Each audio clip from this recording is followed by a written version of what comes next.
পশ্চিমবঙ্গে একবার যে দল চলে যায় সে রাজনৈতিক দল কিন্তু আর ফিরে আসেনি। এটা কিন্তু একেবারে ইতিহাস বলছে, এটা আমার কথা নয়। আর তৃণমূল মনে করছে আবার আমরা ফিরে আসব। কোনো দিন সেই স্বপ্ন পূরণ কোনো দলের হয়নি, আর তোমাদেরও হবে কিনা সেটাও জানা নেই। কারণ এই তৃণমূল দলটা কেউ কিন্তু দলকে ভালোবাসতো না। কাটমানি, অর্থ উপার্জন আর কাটমানির জন্য দলটা ছিল। অনেকেই বলে মমতা বন্দ্যোপাধ্যায় জিন্দাবাদ, ভালোবাসতেন, আদৌ নয়। যদি মমতা বন্দ্যোপাধ্যায়কে ভালোবাসতেন তাহলে হিড়িক পড়ে যাবে না বিজেপিতে যাওয়ার জন্য। আর বিজেপি একটি ভালো কাজ করেছে, একেবারে তারা বন্ধ রেখে দিয়েছে দরজা যদি না বন্ধ রাখতো তাহলে হিড় করে দলে চলে যেত। আর দলগুলো কেন ফিরে আসে না জানেন? শুনে নিন একবার বিস্তারিতভাবে। এই দলগুলো ফিরে আসতে পারে না এই কারণে, যখন নূতন কোনো দল ক্ষমতায় আসে, যে কর্মীরা পরিশ্রম করে, রক্ত জড়ায়, ঘাম জড়ায়, নিজেদের বিসর্জন দেয়, ঘর বাড়ি ভিটে উচ্ছেদ হয়ে যায়, সেই পরিবাররা মর্যাদা পায় না, তারা দলের সঙ্গে থাকতে পারে না, তাদেরকে রাখা হয় না। আসে কারা? যারা অন্য দল থেকে তিন শ্রেণীর মানুষ আছে, যারা মানুষের লুট করে, সন্ত্রাস করে, খুন করে। দল পরিবর্তন হলে তারা সঙ্গে সঙ্গে এসে সেখানে জামা বদলে রং পরে নেয়। দ্বিতীয় কারা আসে? কিছু স্বার্থন্বেষী মানুষ, তারা নিজেদের নেতৃত্ব দেওয়ার জন্য ওই নেতৃত্ব থেকে আবার এই নেতৃত্ব কিছু টাকা অর্থ দিয়ে উপর লেভেলকে ধরে তারা চলে আসে। আর এক শ্রেণীর মানুষ আছে কারা? যারা স্বার্থপর বিজনেসম্যান, তারা কিন্তু এই মানুষের কথা ভাবে না, তারা সোজাসুজি চলে আসে। বিজেপি একটি ভালো কাজ করেছে যে তারা এখনো পর্যন্ত এই দল স্টপ করে রেখেছে, কোনো কর্মী নিয়োগ করবে না। উচিত তো এটাই, কারণ বিজেপির উচিত যারা তাদের সঙ্গে দুদিনে ছিল, একেবারে কঠিন দিনে যারা লড়াই করেছে, সংগ্রাম করেছে, প্রচার করেছে, এই দুদিনের কর্মীদের যদি মর্যাদা দেয় তাহলে কিন্তু এই দল যদিও চলে যায় পুনরায় ফিরে আসতে পারে। আর যে দলগুলো চলে গেছে, দেখুন 25 বছর এখানে কংগ্রেস ছিল, কংগ্রেস শূন্য হতে হতে হতে হতে হতে হতে আমি 2026-এর কথা বলি, 2026-এ কংগ্রেস মাত্র 3% কাছাকাছি ভোট পেয়েছে। 294টা সিটে তারা লড়াই করেছে, আর যে দুটি সিট পেয়েছে তাও তাদের এরিয়াতে নয়, মুসলিম ক্যান্ডিডেট এবং মুসলিম ভোটে তারা ফিরে এসেছে। বামফ্রন্ট 34 বছর এখানে শাসন করেছে, তাহলে 34 বছর শাসন করার একটা বৃহত্তর দল, তাদের সদস্য সংখ্যা আছে, অনেক কর্মীদের তাদের লড়াই করতে দেখা যায়, মাঠে ময়দানে দেখা যায়, মিটিং মিছিল সব জায়গায় যায়, পশ্চিমবঙ্গের ব্রিগেড ভরে যায়, কিন্তু সেই বামফ্রন্টও ফিরে আসেনি, শূন্য ছিল।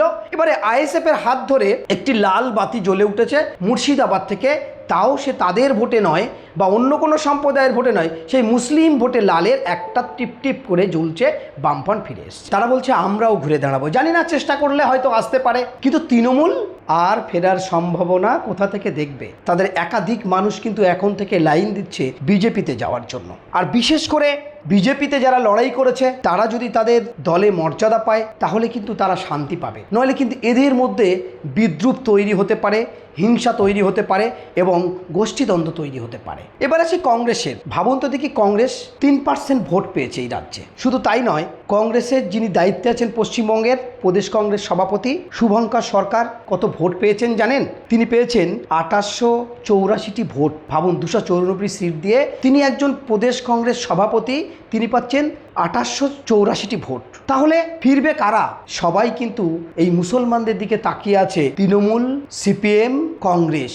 কখন মুসলমানরা তাদের সাথ দেবে আর তাদেরকে নেবে। অলরেডি শুভঙ্কর সরকার বলে দিয়েছে এখানে দরজা খোলা আছে, সবাই আসতে পারে। মানে তৃণমূলের যত কাটমানিখোর, গুন্ডা, বদমায়েশ সবাইকে নেয়ার অঙ্গীকার করছেন তিনি। তাহলে এভাবে কি দল খাড়া করা সম্ভব হয়? আর একটা জিনিস জেনে রাখুন, বিজেপি যেটাই করছে অনেকের কিন্তু অপছন্দ হতে পারে, কিন্তু বিজেপির যে নীতি, অর্থাৎ যারা এই মানুষের অত্যাচার করেছে, কাটমানি খেয়েছে, অশান্তি করেছে, তাদেরকে যেভাবে এই অশুভ মানুষকে তুলে আনছে এবং অ্যারেস্ট করছে, এটাকে সাধুবাদ দিতে হবে। এভাবে যদি এই সমস্ত নেতারা, মানুষের দায়িত্ব নিয়ে কাজ করা নেতারা, কাজ করার নাম করে মানুষের অর্থ ধ্বংস করা, তাদেরকে লুট করা, সন্ত্রাস করা, খুন করা, তাদেরকে কেসে ফাঁসিয়ে দেওয়া, মানুষের উপরে অত্যাচার অ্যাকচুয়ালি এবং অর্থনৈতিকভাবে মানুষকে পঙ্গু করে দেয়া, এই সমস্ত মানুষকে কিন্তু মস্তানি সাজে যেভাবে কাজ করেছে, তাদেরকে যেভাবে তুলে আনছে, এটা শিক্ষা দিচ্ছে। এই শিক্ষাতে শিক্ষিত হবে আগামী দিনের প্রজন্ম, এবং এই শিক্ষাতে শিক্ষিত হবে অনেক সমাজের মানুষ এবং রাজনৈতিক নেতারা, যে আমরাও যদি কোনোদিন এভাবে অত্যাচার করি, শোষণ করি, নির্যাতন করি, সম্পদ লুট করি সরকারি, তাহলে কিন্তু আমাদের এই বিচার হবে, এটাও কিন্তু ভয় থাকবে।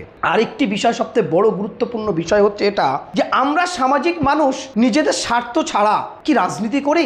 নিজেদের স্বার্থকে বিলান করে কি রাজনীতি করি? তাহলে এত টাকার মালিক, এত গাড়ি, এত বাড়ি আসে কোথা থেকে, কিভাবে তারা পায়? তাহলে করাপশনে যুক্ত হচ্ছে গোটা ভারতবর্ষের সাথে গোটা পশ্চিমবঙ্গের মানুষ, আর সবাই সেটাই রাজনীতি করার জন্য লুভে যাচ্ছে। কিছু গুন্ডা, কিছু বদমায়েশ, কিন্তু ক্রিমিনাল পুষে। এই শাস্তির দ্বারাই মানুষ উপযুক্ত শিক্ষায় শিক্ষিত নেবে। আগামী দিনে রাজনীতি করতে গেলে এই পরিস্থিতি আমাদের হবে। তাতে কার ধরলো আর কার না ধরলো, কে মুসলমান কে হিন্দু, এটা কোনো দেখার দরকার নেই। যারা অপরাধী, বিজেপি সরকার যদি এভাবেই তাদের অপরাধীদের শাস্তি দিতে পারে, তাহলে কিন্তু সমাজ সুষ্ঠু সমাজে পরিবর্তিত হবে। সমস্ত বিষয় হয়তো সমর্থন মানুষ নাও করতে পারে। পশ্চিমবঙ্গে যে দল এসেছে 34 বছর, বামপন, ক্ষমতা ছিল না কারের ভালো করে বাক স্বাধীনতাভাবে কথা বলবে। লুট, সন্ত্রাস, খুন কি না হয়নি? 15 বছর তৃণমূল, এই তৃণমূলের আমানে ক্ষমতা ছিল না গ্রামগঞ্জে ভালোভাবে নিঃশ্বাস ফেলবে মানুষ। যত বাড়ি ভোট হয়েছে, অশান্তি, মারপিট, ঘর লুট করা, পেটাপেটি কোথায় ছিল?